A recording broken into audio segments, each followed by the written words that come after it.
Hello tout le monde, je vous retrouve aujourd'hui dans une vidéo qui va être dédiée au petit matériel de coloriage. Je ne crois pas que j'ai déjà fait ce type de vidéo sur la chaîne, ou je vous en ai peut-être parlé déjà une fois, peut-être brièvement, mais j'ai pas fait de vidéo dédiée.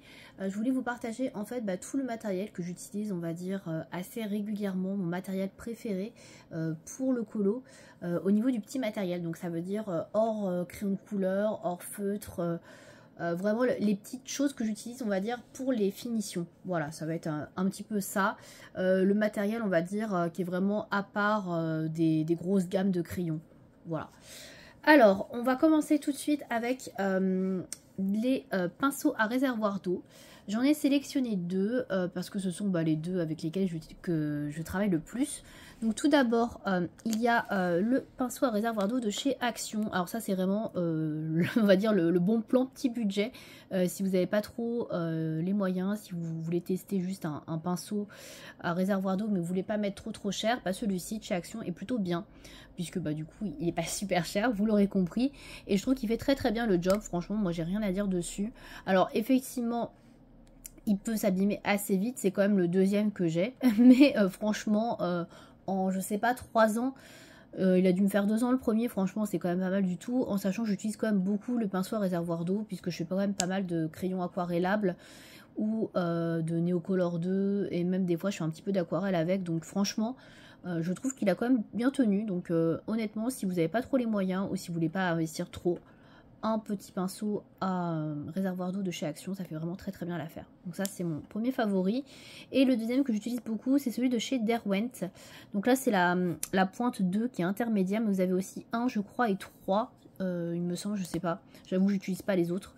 Donc ça c'est un petit peu plus épais, vous voyez, par rapport à ceux que je vous ai montré avant. Et donc voilà, c'est un pinceau réservoir d'eau que au début j'utilisais que celui-ci, honnêtement. Et puis après j'ai eu ceux de chez Action dans des kits et du coup j'ai voulu tester. Donc j'aime bien les deux. Après au niveau du débit d'eau, franchement je dirais que celui-ci donne peut-être un peu plus d'eau que celui de chez Action. Mais franchement moi je trouve que c'est quand même une bonne qualité. Après celui-ci est franchement plus résistant, ça c'est sûr. Au niveau des poils j'ai pas eu de problème. Voilà, il est encore très très bien, alors que ça fait je sais pas 4 ans peut-être que je l'utilise, peut-être même plus. Donc franchement oui, celui-ci est plus résistant, mais il sera plus cher. Donc voilà pour les pinceaux réservoir d'eau, j'en ai pas d'autres, j'ai pas de Pentel, j'ai pas d'autres marques, je sais qu'il y en a plusieurs qui existent, mais franchement ceux-là me conviennent bien, donc j'ai pas besoin d'aller voir ailleurs pour avoir d'autres pinceaux à réservoir d'eau. Donc ça c'est le premier petit matériel que j'aime beaucoup utiliser. Ensuite, j'aime beaucoup utiliser, alors bon, ça on va dire que c'est un petit peu pas obligatoire, mais c'est comme le must-have d'avoir une gomme. Donc moi j'utilise celle de chez Derwent. Alors je pense que beaucoup de gens l'ont, celle-ci. Si vous faites du coloriage, en tout cas je pense que la gomme électrique Derwent, bon, je vais pas dire que c'est un incontournable, mais on va dire qu'elle est très très connue. Donc voilà, je l'avais eu en promo sur le site du Jean des Beaux-Arts, c'est pour ça que j'avais pris celle-ci. Après, si vous n'avez pas envie d'investir autant dans une gomme, ce que je peux comprendre, électrique, vous en avez des moins chères sur Amazon, hein, bien évidemment. Après, il y a des recharges qui sont à mettre ici, donc ça fonctionne pareil, hein, vous mettez votre gomme là en recharge. C'est tout à fait le même principe, hein, franchement, voilà, c'est juste que là, vous payez la marque. Et ça fonctionne avec des piles, donc c'est des piles de ce type-là. Attendez, j'ai essayé de vous l'ouvrir. Alors, attendez, je sais plus quelle pile c'est, mais je crois que c'est des piles 3A, il me semble. Ouais, c'est ça, c'est des piles 3A. Bon, j'arrive pas à l'enlever complètement, mais c'est des piles 3A. Voilà, vous avez 2 piles à mettre ici. Franchement, ça dure assez longtemps. Après, moi, je suis pas quelqu'un qui gomme beaucoup, donc je pourrais pas vous dire. Mais là, franchement, depuis que je l'ai, ça doit faire bien 3 ans. J'ai pas encore changé les piles, donc je pense que ça dure quand même assez longtemps. Alors, je sens quand même qu'elle commence à être un peu plus faible, mais bon, ça gomme quand même toujours très bien. Donc voilà, pour moi, je trouve que c'est pas mal. Alors, c'est très bien pour tout ce qui est précision. Donc, si vous dépassez un petit peu, etc., sur votre colo, sur quelque chose d'assez précis, là, du coup, c'est tout petit, donc c'est bien pour avoir de la précision. Après, si vous voulez gommer des grandes surfaces, je vous conseille de prendre une gomme classique, hein. Franchement, ça ira beaucoup plus vite. Donc voilà, ça c'est vraiment si vous avez besoin de gommer quelque chose de précis et d'avoir un résultat, voilà, minutieux. Après, vous pouvez aussi vous en servir pour faire des effets, par exemple un effet neige, donc dans des pochoirs, des petits ronds, etc. Ça, je l'ai déjà fait plusieurs fois, ça marche très bien. Ça peut être très utile pour ça. Voilà pour la gomme, donc ça c'est un peu un essentiel, on va dire, à avoir dans sa trousse. Ensuite, bien évidemment, qu'est-ce qu'il y a comme essentiel? Petit matériel que j'adore et qui m'est indispensable, le taille-crayon, forcément. Bon, ça, je pense que tout le monde a un taille-crayon. Donc moi, je suis une adepte du Tigal. Alors, c'était pas du tout le cas il y a quelques années où je trouvais qu'il était nul. Et puis, j'ai appris à m'en servir. En fait, il suffit juste de positionner ici et de trouver la pointe de taille qu'on veut. Et moi je mets soit en 1, soit en 2, hein, tout simplement. Donc c'est vraiment la taille la plus fine, on va dire, qu'on peut avoir.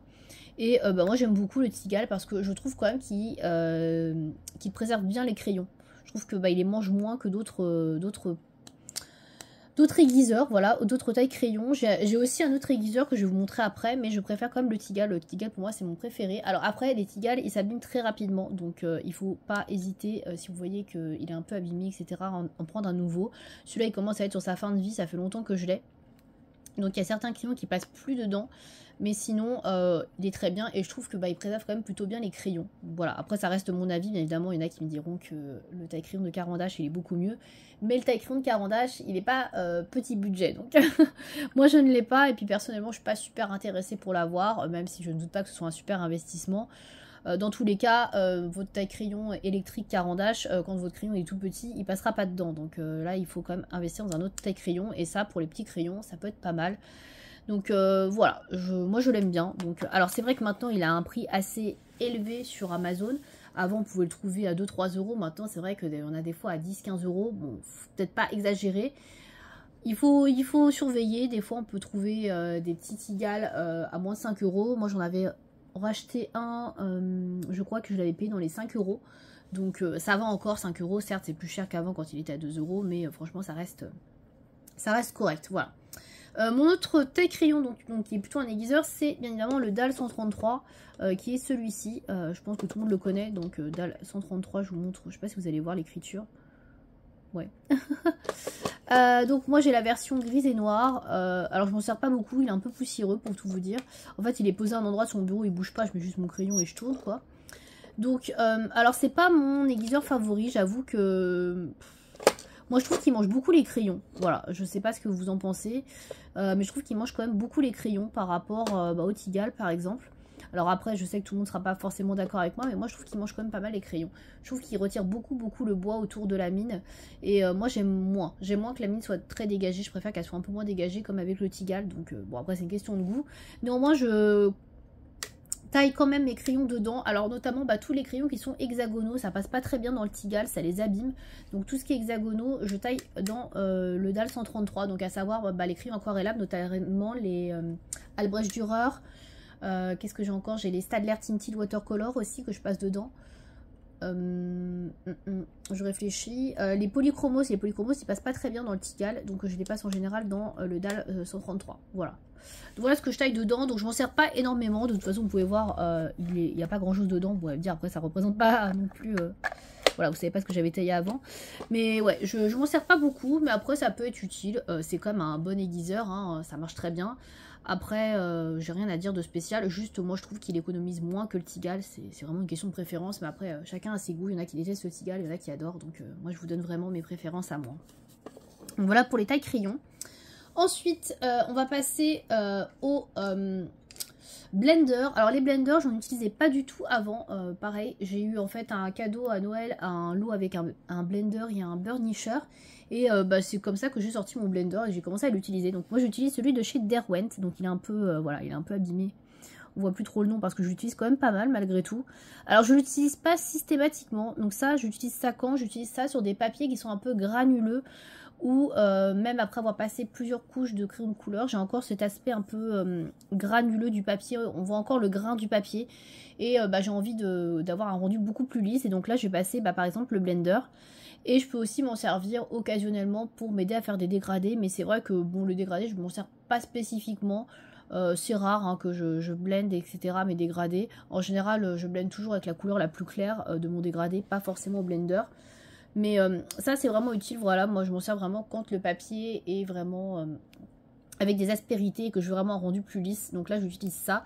Voilà, donc notamment les papiers un peu à dessin, type par exemple les Wild de Emmanuel Collin. C'est des papiers qui sont assez grainés. Donc si vous voulez un rendu plus lisse, moi je trouve que c'est pas mal d'utiliser ce genre de produit. Voilà. Alors après, il y en a chez Caran d'Ache qui sont sûrement très bien. Je ne connais pas, je n'ai que celui de chez Derwent. Franchement, il fait bien l'affaire. Il me convient bien. Donc voilà, moi je vous le recommande si vous ne connaissez pas de blender, si vous n'avez jamais testé. Moi je trouve qu'il est bien. Voilà. Ensuite, on va passer à un truc qui est complètement gadget. Hein. Ça, c'est vraiment tout à fait, on va dire, facultatif, mais je vous présente quand même, puis en plus c'est pas cher et c'est joli. C'est le fameux pinceau sirène de chez Action. Alors en ce moment il y a des pinceaux licornes, hein. Si vous n'avez pas la sirène, ou si vous avez déjà une sirène et vous voulez une licorne, il y a des licornes en ce moment chez Action, sachez-le. Donc ça, bah, c'est tout à fait facultatif, il n'y a pas forcément besoin d'avoir ça. Ça, je m'en utilise pour retirer en fait les dépôts de crayons qu'il peut y avoir parfois sur les livres. Donc par exemple, bah, notamment les crayons un peu gras, on va dire, un peu comme les Prisma qui pourraient faire des dépôts. Et des fois, bah, les dépôts, bah, vous savez que bah, ça peut faire des traces sur les livres si vous les laissez, etc., sur vos pages. Et donc, bah, moi, je viens balayer, booster, etc., mon colo, tout simplement, avec ce genre de choses. Donc ça dépend vraiment du type de crayon que j'utilise. Il y a des crayons qui sont plus secs que d'autres, il y en a qui sont plus gras que d'autres. Et en fonction des dépôts que j'ai, bah, si j'ai des dépôts, je viens épouster ça sur le livre. Comme ça, bah, ça me permet de ne pas faire ça avec ma main et de ne pas étaler le pigment voilà, avec mes doigts, etc. Donc là, c'est plus safe, on va dire, si on veut éviter de faire une cata sur son livre. Donc voilà, c'est complètement facultatif, mais franchement, c'est utile à avoir parce que bah, déjà c'est joli, je trouve. Et puis surtout, voilà, c'est quand même... ça évite de mettre ses doigts, ses mains sur le colo et d'étaler du pigment avec ses mains. Voilà, ça évite des catastrophes. On va terminer cette partie, enfin cette vidéo d'ailleurs, sur le petit matériel avec tout ce qui est blanc. Alors le blanc, moi j'ai plusieurs choses à vous recommander déjà. Alors pour les feutres blancs, etc., feutre acrylique blanc. Alors moi je suis pas très fan du Posca, j'ai testé hein, honnêtement, mais j'ai pas trop aimé. Moi je préfère les Artistro. Alors je sais qu'il y en a beaucoup qui n'aiment pas les Artistro, qui trouvent qu'ils sont difficiles à actionner, qui sont un peu transparents. Alors je suis assez d'accord avec vous, c'est vrai qu'ils sont longs à amorcer. Il faut effectivement beaucoup secouer les feutres acryliques parce que sinon l'encre ne se mélange pas bien, enfin la peinture ne se mélange pas bien, et c'est vrai que des fois il peut être un peu long à amorcer. Je suis d'accord avec vous, néanmoins bah, moi je trouve qu'ils sont quand même pas mal, ils sont moins chers que les Posca. On peut voir en plus ce qui nous reste comme matière dedans, bon là il ne reste pas beaucoup en l'occurrence, mais ouais, moi je les trouve plutôt pas mal. Alors ce ne sont pas les meilleurs certainement du marché, après j'en ai pas testé 150 000, mais pour ce que j'en fais, pour l'utilisation que j'ai, ça me suffit. Effectivement, si vous voulez vraiment une belle opacité, il faudra repasser 2 fois sur les traits, surtout s'ils sont très noirs. Mais sinon, franchement, moi je les aime bien, je trouve qu'ils font bien le job. Donc, bah, notamment le blanc comme ceci. Voilà, alors moi j'aime bien ces pointes-là qui sont assez fines. Alors je ne saurais plus vous dire quelle pointe c'est parce que là ça s'est effacé. Mais je crois que c'est du 0,7 mm je pense, hein, au niveau de la pointe. Voilà, moi 0,5-0,7 mm c'est ce que je préfère en pointe. Donc là il est un peu cracra. Mais je sais pas si vous allez voir là ici. Voilà, c'est assez fin. Donc moi j'aime quand même des choses assez fines parce que sinon pour recouvrir les lignes qui sont très fines, c'est un peu trop épais. Donc ça j'aime bien. Sinon, autre alternative, c'est les stylos gel blanc. Alors ça, je m'en sers aussi pour venir masquer les lignes sur mes colos, mais pas que. Je peux aussi m'en servir pour faire des effets. Je peux aussi m'en servir pour faire, par exemple, des petits traits blancs, etc. Dans des fleurs, pour faire des effets poils aussi. Ça peut être sympa de faire des petits traits avec, ou tout simplement faire des petits points à gauche, à droite, sur un œil, etc. Revenir travailler l'iris avec un petit stylo gel blanc. Donc moi, je suis une adepte des Jelly Roll de chez Sakura. Alors je sais que tout le monde n'aime pas forcément les mêmes stylos gel et ça fait d'ailleurs beaucoup débat les stylos gel parce que c'est pas parce que vous allez aimer une marque que l'autre coloriste va aimer aussi cette marque là. Il y en a qui sont plutôt signaux Uniball, il y en a qui sont Jelly Roll Sakura, il y en a qui aiment bien les Milky Pentel je crois. Donc ça dépend vraiment, et puis il y en a qui n'aiment rien du tout et qui cherchent encore leur stylo gel blanc. C'est vrai que c'est compliqué de trouver des stylos gel qui sont bien, qui marchent bien et qui ne se bloquent pas au niveau de la bille quand vous passez sur le crayon de couleur, parce que le crayon de couleur c'est quand même assez gras et c'est vrai que ça a tendance à bloquer les billes des stylos gel blanc. Et c'est pour ça que ça ne glisse pas bien. Et donc du coup bah, on est un peu énervé. Et on se dit mais c'est quoi ce matériel? Mais ouais, donc du coup c'est un petit peu compliqué de trouver un bon stylo gel blanc. Donc moi je vous conseille les Jelly Roll. Alors pas en type 5, là le 5 c'est celui que je vous montre actuellement. C'est le plus fin, c'est une pointe de 0,3 mm. Mais vous avez aussi en 8 qui fait 0,4 mm et 10 à 0,5 mm. Moi je vous conseille plutôt les deux autres. Donc le 10 c'est mon préféré, donc c'est la plus grosse pointe. Ça glisse très bien sur le papier, la matière sort bien, il n'y a rien à dire. Moi celui-là c'est mon préféré, je l'utilise beaucoup, donc ça il est bien.